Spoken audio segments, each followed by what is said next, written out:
আমাদের মধ্যে তো প্রত্যেকেই মেসেঞ্জার ইউজ করি, কিন্তু মেসেঞ্জার এই 3টি হিডেন ট্রিক্স কয়জন জানি? যেমন আপনি কাউকে মেসেজ সেন্ড করার পরও কিন্তু চাইলে সেই মেসেজটা এডিট করতে পারবেন। এরকম আরও 3টি সেটিং নিয়ে আজকের ভিডিওটা কিন্তু মেক করা হয়েছে। তো আশা করতেছি আজকের ভিডিওটা অনেক হেল্পফুল হবে। তো ভিডিওটা দেখার জন্য আমন্ত্রণ রইল, এবং ভিডিওটা যদি আপনার একটু ভালো লেগে থাকে এবং কাজের মনে হয় তাহলে আমার চ্যানেলটিতে অবশ্যই একটি সাবস্ক্রাইব করে দিবেন। চলুন তাহলে শুরু করা যাক।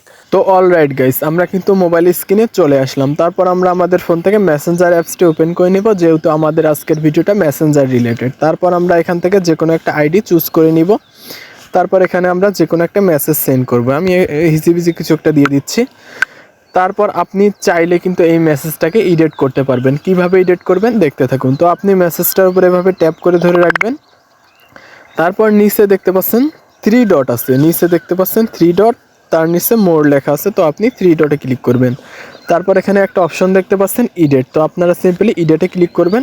তারপর কিন্তু এরকম একটা ইন্টারফেস শো করবে। তো এইটা যদি আমি কেটে দেই, এখানে লিখি হাই, তারপর টিক মার্কে ক্লিক করে দেই, তো দেখতে পাচ্ছেন হিজিমিজি মেসেজটা কিন্তু হাইয়ে রূপান্তরিত হলো। এভাবে চাইলে আপনি যে কোনো মেসেজকে যে কোনো মেসেজে রূপান্তরিত করতে পারবেন, অর্থাৎ সম্পূর্ণ টেক্সটটাই রূপান্তরিত করতে পারবেন।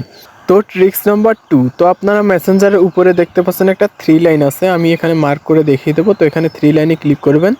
তারপর এখান থেকে সেটিংয়ে ক্লিক করে দিবেন। সেটিংয়ে ক্লিক করার পর একটু স্ক্রল করে নিচে চলে আসবেন। এখানে দেখতে পারবেন আপনি প্রাইভেসি অ্যান্ড সেফটি, এটার উপর ক্লিক করে দিবেন। তারপর এখানে সর্বনিম্নে দেখতে পাচ্ছেন স্টোরি কন্ট্রোল, এটার উপর ক্লিক করে দিবেন। এটা যদি অনলি ফ্রেন্ড করা থাকে তাহলে পাবলিক করে দিবেন, তাহলে কিন্তু আপনার স্টোরিগুলো পাবলিক হয়ে যাবে, অর্থাৎ আপনার স্টোরিগুলো সবাই দেখতে পারবে, অর্থাৎ আপনার স্টোরিতে ভিউ বেশি হবে। তারপর উপরে সেভ করে দিবেন।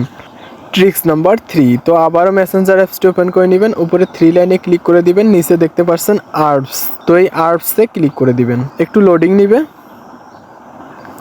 তারপর কিন্তু আপনি এখান থেকে দেখতে পারবেন যে অতীতে আপনি কোন কোন গ্রুপে অ্যাড ছিলেন, অর্থাৎ আপনি যে গ্রুপগুলোতে অ্যাড ছিলেন এবং গ্রুপগুলো থেকে লিভ নিয়েছেন, এখানে কিন্তু সমস্ত গ্রুপ দেখতে পারবেন আপনার লাইফ টাইমের জন্য। এখান থেকে কি সুবিধা হবে, আপনি প্রত্যেকটা গ্রুপে ক্লিক করবেন। যেমন আমি যদি এখান থেকে একটা গ্রুপে ক্লিক করি, তারপর উপরে ক্লিক করব, তারপর এখান থেকে ভিউ মিডিয়াতে ক্লিক করব। তারপর কিন্তু এখান থেকে আপনি অতীতের সেই গ্রুপে কোনো পিকচার দিয়েছিলেন কিনা, অথবা কেউ আপনাকে কোনো পিকচার দিয়েছিল কিনা, এমন ইম্পর্টেন্ট অনেক কিছুই কিন্তু থাকে, আপনি চেক করে নিতে পারবেন আপনার আইডিটা আছে কিনা। তো ভিডিওটা এ পর্যন্তই ছিল। ভিডিওটা ভালো লাগলে আমার চ্যানেলটি অবশ্যই সাবস্ক্রাইব করে দিবেন।